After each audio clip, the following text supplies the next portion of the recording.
اب جو پنڈی والے حضرات ہیں اور اپارا والے حضرات ہیں، انہوں نے جناب یہ پیغام پہنچایا، جو دو اس وقت کی سٹیک ہولڈرز ہیں from the house of Sharif in this system, ایک مریم نواز اور دوسرے چاچو شباش تھی، انہیں یہ پیغام بچایا گیا کہ میاں صاحب پھر سے شرارتیں کر رہے ہیں اور یہ بار بار جو 2027 کی بات کر رہے ہیں یہ ٹھیک بات نہیں ہے۔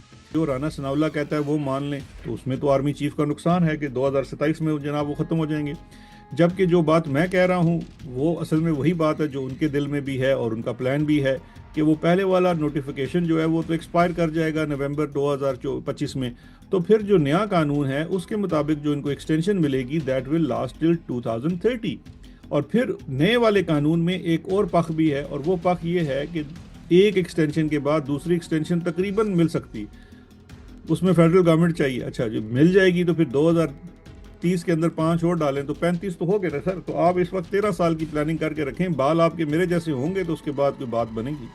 السلام علیکم ناظرین، آپ سیاست ڈاٹ پی کے دیکھ رہے ہیں، سوراب برکت آپ سے مخاطب ہے۔ ناظرین محترم شہزاد اکبر صاحب ہمارے ساتھ موجود ہیں۔ سر ویری مچ ویلکم، السلام علیکم۔ جی تھینک یو سر۔ سر پہلے تو خیر پنجاب کی طرف آتے ہیں اور پھر مری پلان جو ڈسکس ہو رہا ہے اس کی طرف آتے ہیں۔ سر پنجاب میں جہاں پر تباہی ہو رہی ہے، فصلیں تباہ ہو گئی ہیں اور لوگوں کی پبلک ویلتھ تباہی ہے جو کہ پھیلی ہوئی ہے، ذکر یہ ہو رہا ہے کہ جو روڈا منصوبہ تھا، راوی اربن ڈیولپمنٹ تھا، جو وہ عمران خان کا منصوبہ تھا، ہم نے عمران خان صاحب کی ویڈیوز بھی دیکھی ہیں۔ وہ پلان کیا تھا سر؟ اصل میں دریائے راوی کو کیسے آپ پریزرو کر سکتے تھے، یا کیسے آپ یہ جو ڈیوسٹریشنز ہونی ہیں انہیں اوائڈ کر سکتے تھے؟ سر سراب بھائی دیکھیں، بات یہ ہے کہ اگر آج مسلمانوں کی حالت زار دیکھیں اور ان کے کرتوت دیکھیں تو اس کے بعد آپ اللہ کو تو نہیں اس کا الزام ٹھہرا سکتے کہ انہوں نے مذہب ہی ٹھیک نہیں بنایا تھا۔ تو دیکھیے بات یہ ہے کہ جو روڈا پروجیکٹ تھا اس کو تھوڑا سا سب کو اسٹڈی کرنے کی ضرورت ہے، what was the RUDA project, and RUDA project کے پیچھے عمران خان صاحب کا جو ایک اسٹیٹڈ آبجیکٹو تھا وہ کیا تھا؟ اسٹیٹڈ آبجیکٹو یہ تھا کہ دیکھیے وہ ایک انوائرمنٹل پوائنٹ آف ویو سے RUDA project was a good thing. دو چیزیں ہیں، ایک تو لاہور کے اندر جو واٹر بیڈ ہے وہ بہت نیچے جا چکا تھا کیونکہ سورس آف واٹر کوئی نہیں تھا۔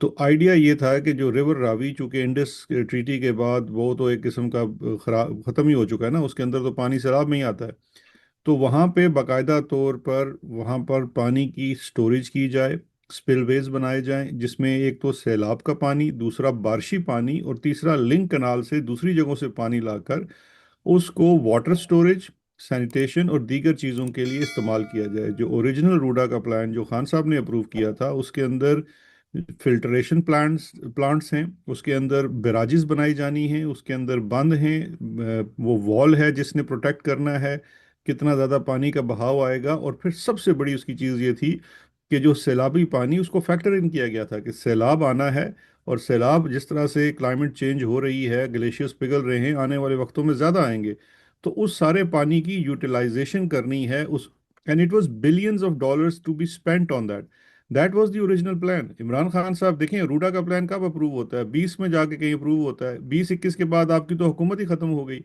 پروجیکٹ کی اس طرح کے پروجیکٹس کی امپلیمنٹیشن سالوں میں ہوتی ہے، مجھے یہ بتائیے نا 22 سے لے کے 2025 تک جو اوریجنل پلان ہے اس کی امپلیمنٹیشن کیا ہوئی ہے؟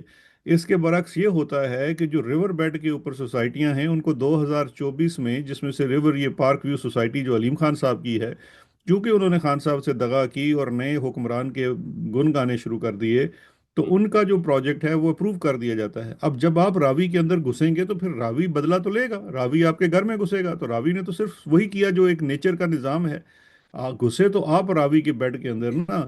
جو علیم خان صاحب کی سوسائٹی آج ڈوبی ہوئی ہے اس کا روڈا سے کیا تعلق ہے؟ وہ تو ریور بیڈ کے اوپر، راوی کے اوپر آپ نے جا کر ایک سوسائٹی کھڑی کر دی۔ اب مجھے بتائیے کہ اوریجنل پلان کی اگر کوئی 2024 میں جس نے وائلیشن کی، جس نے یہ اپروول دیے، آج انہیں گرفتار کریں، نیب والے اینٹی کرپشن والے گرفتار کریں، اور اس چیز کی اپروول چیف منسٹر کے بغیر نہیں ہو سکتی، تو چیف منسٹر کو اس کے اوپر مورد الزام ٹھہرائیں۔ عمران خان تو جیل میں بند ہے، اس کے اوپر 10 کیس اور کر دیں، کوئی فرق نہیں پڑے گا، لیکن سوال تو یہ پیدا ہوتا ہے کہ 2022 سے لے کر 2025 تک کون حکمران تھے، کن لوگوں نے اپروولز دی؟ ریور ویو کی سوسائٹی کی جو یہ اپروولز ہیں، ان کا براؤن گرین سے براؤن کرنا، یہ سب پوسٹ 2022 ہوتا ہے۔ عمران خان کو علیم خان نے اسی لیے چھوڑا تھا کہ عمران خان جو تھا وہ مجھے بینیفٹ نہیں دے رہا تھا، عمران خان جو تھا میری سوسائٹیوں کے اپروولز نہیں کر رہا تھا، سر تو یہ علیم خان صاحب نے کیا واقعتاً عمران خان سے یہ درخواست کی تھی کہ اس جگہ کی اپروول دی جائے علیم خان کو، اور یہ اس کا انٹرسٹ تھا اس وقت؟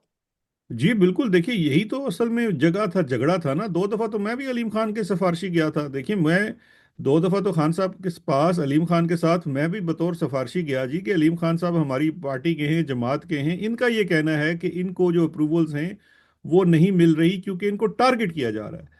میرا اس میں استدعا یہ تھی کہ جناب یہ ان کی بات سنی جائے اور اس پہ کی جائے، اور خان صاحب نے کہا کہ میں تو انٹرفیئرنس نہیں کروں گا، اگر اس کی اپروول بنتی ہے تو ہوگی رولز مطابق، میں کسی کو فون کر کے یہ نہیں کہوں گا کہ علیم خان میرا ساتھی ہے، میرا حمایتی ہے، تو اس کو اپروول دے دو۔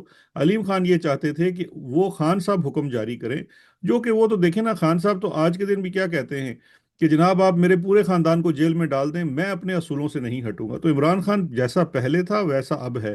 دیکھیے مس فٹ پورے نظام کے اندر صرف ایک شخص ہے، وہ اڈیالہ جیل میں ہے، وہ عمران خان ہے۔ جو پاکستان کا جو نظام ہے، جو فائلوں کو گریس لگانے والا نظام ہے، جو کہتے ہیں کہ جی چلائی جاؤ سب کچھ، اس نظام کو قبول نہیں کرتا۔ دیکھیے علیم خان کو، مجھے ایک بات بتائیے، علیم خان صاحب خود ریکارڈ کے اوپر موجود ہیں کہ 2013 سے لے کے 2018 تک جب شہباز شریف کا دور تھا تو ان کے اوپر نہ ہی کوئی مقدمہ بنا اور نہ ہی ان کی کوئی اپروول رکی۔ علیم خان کے اوپر مقدمے بھی بنتے ہیں، گرفتاریاں بھی ہوتی ہیں اور اپروولیں بھی رکتی ہیں، کب؟ 2018 سے 2022 تک۔ تو آج کے سیلاب کا الزام تو پھر عمران خان کے اوپر نہیں لگایا جا سکتا نا میرے بھائی۔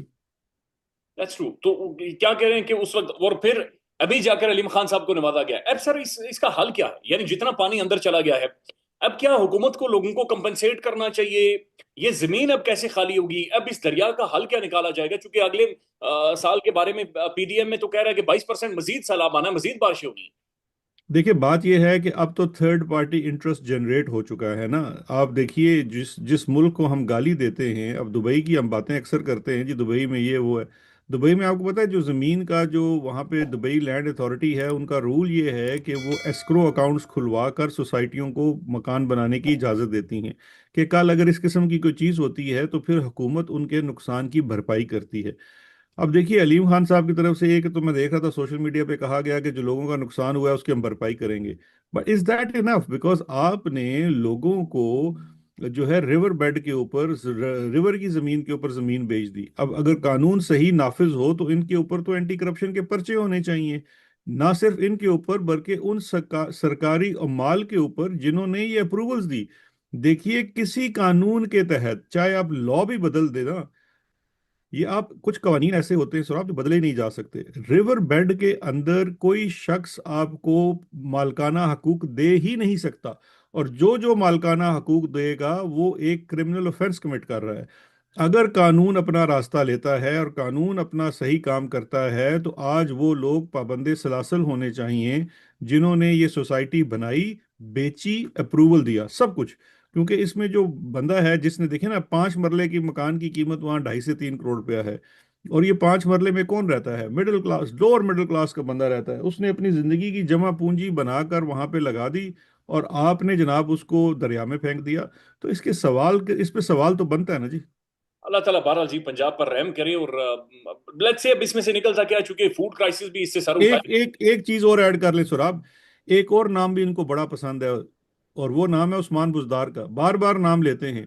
اگر چلیں ہم نون لیگ کی یہ بات بھی مان لیں کہ جی اس کی جو اپروولیں ہیں وہ عثمان بزدار نے دی تھی یا اس کے دور میں ہوئی تھی، تو عمران خان تو چیف منسٹر نہیں تھا نا، اپروول تو عثمان بزدار کرتا تھا۔ تو کدھر ہے آج عثمان بزدار؟ کوئی پرچہ ہوا اس کے اوپر؟ کوئی انکوائری ہوئی؟ کوئی انویسٹیگیشن ہوئی؟ عثمان بزدار تو آج بھی مائنز اینڈ منرلز بیچ رہا ہے بلوچستان میں نے سنا ہے بیٹھ کے، وہ تو انٹچڈ ہے۔ پکڑا کون جاتا ہے؟ حسان نیازی، شیر شاہ، شاہریز اور عمران خان اور علیمہ خان، یہ لوگ پکڑے جاتے ہیں، بشرا بیوی آپ کے پکڑی پاس کون سی جاتی ہے۔ گدڑ سنگھی ہے سر؟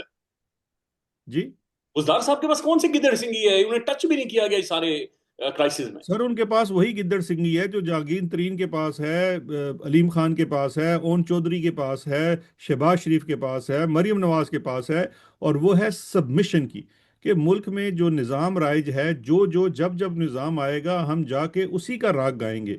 پہلے ہم تھوکیں گے، پھر ہم چاٹیں گے، پھر تھوکیں گے، پھر چاٹیں گے۔ جو شخص اس نظام کے اندر فٹ بیٹھا رہے گا وہ یہ کرتا رہے گا اور وہ کامیاب ہوگا۔ پاکستان میں ایگزسٹنس اور سروائیول کی ساری بات یہاں پہ آ کر ختم ہوتی ہے۔ کہ تھوکو چاٹو پھر تھوکو پھر چاٹتے رہو۔ جی جی ایگزیکٹلی، اس کے علاوہ تو کوئی نظام ہی نہیں ہے پاکستان میں۔ سر یہ جو مری میں ملاقات ہوئی ہے، ایک بڑا پولیٹیکل اکٹ تھا. مریم صاحبہ بیٹھی ہوئی ہیں، میاں صاحب بیٹھے ہوئے ہیں، شہباز شریف صاحب بیٹھے ہوئے ہیں، بڑا اچھی ویژولز ہے. آپ لوگ سارے کیوں کہہ رہے ہیں کہ یہ مری پلان تھا؟ دیکھیں، دو چیزیں ہیں. پہلی تو بات یہ ہے کہ مری میں جو اکٹھ ہوا وہ صرف ان لوگوں کا اکٹھ نہیں ہے، اس کے اوپر اطلاعات تو یہ میری خبر نہیں ہے، اور بہت سارے لوگ یہ خبریں دے رہے ہیں کہ وہاں پہ دو جرنیل بھی موجود تھے. آرمی چیف اور D G I S I کی طرف اشارہ ہے. میں نے آل دو اس پہ بات کی ہے کہ جی میرے پاس کوئی کنفرمیشن نہیں ہے، لیکن وہاں پہ جو بات ہوئی یا وہ جو بات طے ہوئی وہ بات مین امپورٹنٹ ہے، اور یہ بات تھوڑی سی سمجھنے کی ہے. نون لیگ میں جو، اور یہ خبر میں 2 روز قبل اپنے ویلاگ کے اندر تفصیل سے دیکھ چکا ہوں کہ نون لیگ کے اندر پچھلے کچھ عرصے سے یہ خبر جو ہے وہ پھیلائی جا رہی تھی، اور کچھ لوگ جس طرح سے رانا ثناء اللہ صاحب ہیں وہ بانگے دہل آ کے چینلز پہ بیٹھ کے کہتے تھے کہ جی بائی آپریشن آف لا 5 سال کی ٹینیور ہے، تو 2027 میں جناب ان کا ٹینیور ختم ہوگا، پھر آگے دیکھیں گے. Now this was the idea اور تھنکنگ آف نواز شریف. اب جو پنڈی والے حضرات ہیں اور اپارا والے حضرات ہیں انہوں نے جناب یہ پیغام پہنچایا، جو دو اس وقت کی سٹیک ہولڈرز ہیں from the house of Sharif in this system, ایک مریم نواز اور دوسرے چاچو شہباز شریف. انہیں یہ پیغام بچایا گیا کہ میاں صاحب پھر سے شرارتیں کر رہے ہیں، اور یہ بار بار جو 2027 کی بات کر رہے ہیں یہ ٹھیک بات نہیں ہے. آپ کو دیکھیں، ایک میں بات بار بار کہتا ہوں کہ جو اس وقت آرمی چیف ہیں ان کی تعیناتی کا نوٹیفیکیشن ہوتا ہے نومبر 2022 میں، اور اس پہ لکھا ہوا ہے 3 سال کے لیے تعیناتی، جو کہ as per rule and law of that time تھا. پھر 2024 میں ایک قانون آتا ہے جو وہ بدل دیتا ہے. ناؤ مجھے ایک بات بتا دیجیے، کیا اس قانون کے بدلنے کے بعد کوئی تصحیح کا نوٹس جاری ہوا جس کو کوریجنڈم کہتے ہیں سرکاری زبان میں؟ نہیں ہوا. کیا کوئی نیا نوٹیفیکیشن جاری ہوا؟ اس کا جواب ہے کہ نہیں ہوا. اب یہ کیسے ہو سکتا ہے؟ کیونکہ پاکستان میں آپریشن آف لا کوئی چیز نہیں ہے. آپ الیکشن جیت کے سینٹ کا جو مروجہ نظام ہے اس کے مطابق جیت جاتے ہیں، لیکن جب تک آپ کا نوٹیفیکیشن الیکشن کمیشن جاری نہیں کرتا آپ سے چیئرمین سینٹ حلف نہیں لے سکتا. تو یہ نوٹیفیکیشن تو درکار ہے. اور یہ بات اگر مجھ جیسے ناچیز کو پتہ ہے تو یہ بات وہ لوگ جنہوں نے اپنی ساری زندگی کی اپوائنٹمنٹس میں اپنے کندھے کے اوپر تارے اس وقت لگائے جب ستاروں کا حال بہتر ہوتا تھا، تو پھر انہوں نے بھی تو یہ سوچ کے رکھا ہوا ہے نا. دیکھیں، اب اگر آپشن دیکھی جائے تو اس وقت اس انٹرپریٹیشن سے دو آپشنز ہیں. ایک آپشن یہ ہے کہ جو رانا ثناء اللہ کہتا ہے وہ مان لیں، تو اس میں تو آرمی چیف کا نقصان ہے کہ 2027 میں جناب وہ ختم ہو جائیں گے. جبکہ جو بات میں کہہ رہا ہوں وہ اصل میں وہی بات ہے جو ان کے دل میں بھی ہے اور ان کا پلان بھی ہے، کہ وہ پہلے والا نوٹیفیکیشن جو ہے وہ تو ایکسپائر کر جائے گا نومبر 2025 میں. تو پھر جو نیا قانون ہے اس کے مطابق جو ان کو ایکسٹینشن ملے گی دیٹ ول لاسٹ ٹل 2030. اور پھر نئے والے قانون میں ایک اور پخ بھی ہے، اور وہ پخ یہ ہے کہ ایک ایکسٹینشن کے بعد دوسری ایکسٹینشن تقریباً مل سکتی. اس میں فیڈرل گورنمنٹ چاہیے. اچھا جب مل جائے گی تو پھر 2030 کے اندر 5 اور ڈالیں تو 35 تو ہو گئے نا سر. تو آپ اس وقت 13 سال کی پلاننگ کر کے رکھیں، بال آپ کے میرے جیسے ہوں گے تو اس کے بعد کوئی بات بنے گی. سر جی، مجھے یہ بتائیں اسی کے ساتھ جڑی ہوئی بات کہ عمران ریاض خان صاحب نے اپنے ایک ویلاگ میں کہا کہ شاید مری میں یہ بات ڈسکس ہوئی ہے کہ عمران خان کو مکمل نیوٹرلائز کیا جائے، کیونکہ جب تک عمران خان صاحب جیل کے اندر موجود. آپ دیکھیں نا، رانا ثناء اللہ صاحب بھی محمد مالک صاحب کے شو میں آ کر کہتے ہیں یہ فتنہ ہے، یہ فساد ہے. انہوں نے کہا کہ یہ پارٹی اگر نکلتی ہے اسمبلی سے باہر تو کوئی مسئلہ نہیں ہے، ایک پوری پارٹی کو سائڈ لائن کر دے. مریم صاحبہ کہتی ہیں ملکی مفادات میں بہت بڑے فیصلے کرنے پڑیں گے. تو کیا یہ ڈسکشن موجود تھی کہ عمران خان بالکل نیوٹرلائز ہو؟ دیکھیے، میرے پاس تو اس قسم کی کوئی اطلاع نہیں ہے. اگر عمران ریاض صاحب نے خبر کی ہے تو ان کے پاس ضرور کوئی سورس ہوگا. میں صرف ایک چیز عرض کرنا چاہوں گا، اور کتنا آپ نے نیوٹرلائز کرنا ہے؟ ایک انسان کے ہاتھ میں جتنا نیوٹرلائزیشن ہوتا ہے وہ تو آپ عمران خان کے کر کے دیکھ چکے. آج بھی 4 مہینے بعد بھی اس کے پاس کوئی بندہ بھیجتے ہیں تو وہ 2 منٹ میں آپ کے 4 مہینے کے بیانے کی جئی تئی پھیر دیتا ہے. تو باقی تو اس کے بعد والا جو ہے سلسلہ تو وہ جان لینے کا ہے. تو جان کا تو جو جس بندے کا ایمان ہے وہ چاہے آیتیں سناتا ہو یا نہ سناتا ہو، جس جس کا ایمان ہے وہ ایمان یہی کہتا ہے کہ جان جو ہے وہ اللہ کے ہاتھ میں ہے. لینے والا بھی وہ ہے تو دینے والا بھی وہ ہے. اس کے لیے کوئی انسان کوئی معنی نہیں رکھتا، کوئی جرنیل، کوئی سیاستدان، کوئی لوگ معنی نہیں رکھتے. وہ اللہ کے ہاتھ میں ہے. تو میرا نہیں خیال کہ اگر اس قسم کی کوئی بات ہوئی بھی ہے تو وہ کچھ مزید عمران خان کے ساتھ کر سکتے ہیں. اس کا تو پورا خاندان آپ نے جیل میں ڈال دیا، اس کے ساتھ آپ نے 200 کیس بنا دیے، سب کچھ کر لیا، اور کیا کر سکتے ہیں آپ اس کے ساتھ؟ ابھی تو آپ کے ساتھ اس نے جو کچھ کرنا ہے وہ کرے گا. آپ تو سب کچھ کر گزرے. سر یہ بتائیں کہ میاں نواز شریف صاحب کے بارے میں رانا صاحب ٹیلی ویژن کے اوپر آ کر اور مختلف لوگ یہ بلکہ صحافی بھی یہ کہتے رہے کہ میاں صاحب کبھی بھی خوش نہیں ہوئے کسی بھی ملٹری چیف کو ایکسٹینشن دیتے ہوئے. میاں صاحب بڑا برا مان جاتے ہیں.